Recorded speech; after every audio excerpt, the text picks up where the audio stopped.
kameramızı döndəririk, tanınmış aparıcı Səxavət Nurla Rəşad İlyasova tərəf.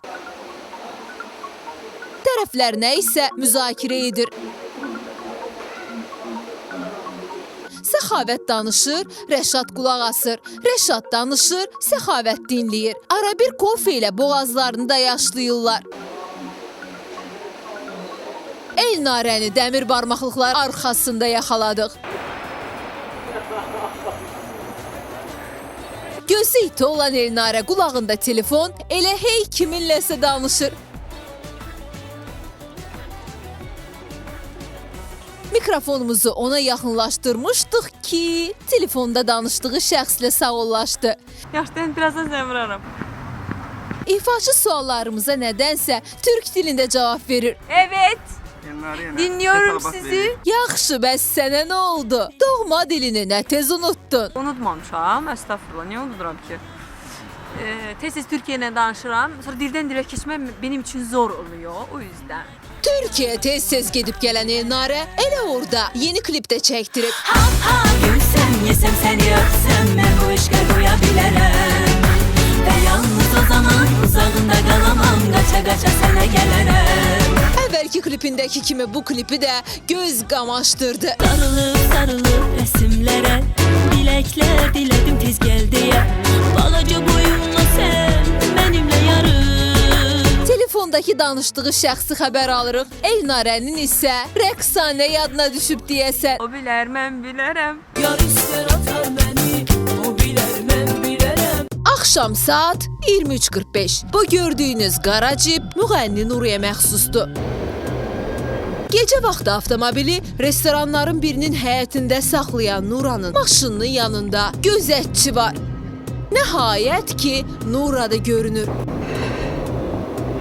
Ora-bura boylanan Nura geyimi ilə məktəb müəllimlərini xatırladır. Avtomobilə əyləşməyə macal tapmamış, müğənniyə yaxınlaşırıq. Bəlli ki, işlər yolunda. Şu proqramdan gələm, toya gecikirəm, toya getməyəm. Qanı qara olsa da üzdə bildirmir. Dişindən hətta əziyyət də çəkir. Dişim 2 dənə implant qoyublar. İnan nə vəziyyətdəyim, amma yenə də baxmayaraq həkimdən çıxıb gəlmişəm. İfaçının boynundakı boyunbağı da diqqət çəkir. Bu sadəcə günəş simvoludur. Heç bilirsiniz bu medalyonun altında nələr gizlənir? Günəşin simvolunu yaxamda gəzdirəm ki, istiliyim mənə gəlsin də, yəni bax belə. Gələk maşına. İllərdir bir avtomobil idarə edən Nura, görəsən niyə bu maşını dəyişmir? Maşına niyə pul verməliyəm ki mən? Maşın bahalı olacaq deyə mənə ona görə hörmət eləyəcəklər. Mən 18-19 yaşından maşını sürürəm. Ayağımı yerdən götürür, yetərlidir. Nura danışır, danışdıqca da etiraflar edir. Mən həmən pulu xərcləyərəm uşaqlarıma, balalarımın təhsilinə.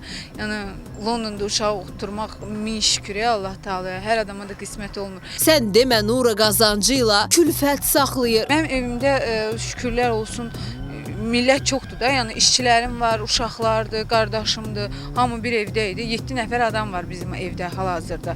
Onun yeməyidir, içməyidir, rasxodudur, geyimidir, keçimidir. Yəni ailə saxlayan, ailənin başçısı mənəm də. Getmə vaxtıdır. Nura ilə sağollaşıb yollanırıq digər məşhurun yanına. Röyanı gecə vaxtı avtomobildə yaxaladı. Ora-bura boylanan Röya avtomobildə oturub mühafizəçinin qapını açmağını gözləyirdi. Nəhayət, avtomobildən çətinliklə düşən Röya havanın soyuq olmağından şikayətlənir. Çox soyuqdur. Bu arada müğənni çiyninə kürk salsa da kürkün altından parıltılı donu görünür. Restoranların birinə girən Röya ilə sağollaşıb kameramızı döndəririk. Ekstravagant, bəstəkar müğənni, gözəlliyi ilə göz oxşayan Elza Seyidcihana. Avtomobili özü idarə edən Elza onu park edir. Mikrofonumuzu uzadıb keyfini soruşuruq.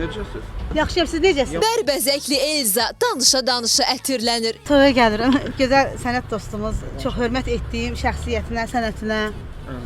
Evdə ətir vurmamısınız? Evdə Biraz vurmuşam birazcık, amma indi burada düşürəm, istəyirdim ki, duxlanım da ətirlənim. Bu arada Elizanın bahalı boyunbağısı da gözümüzdən qaçmır. Zinət əşyasıdır, bəli. Qiyməti nə qədərdir? Heç vaxt demərəm qiyməti. Qiyməti mənim dəyərimdə. Hələ əlindəki iri üzüyü demirik. Eliza müsahibə verir, bacısı isə kameradan gizlənməyə çalışır. Müsahibəni yekunlaşdırıb Elizanı kənardan güdürük. Telefon gah sağ qulağına gedir, gah da sol.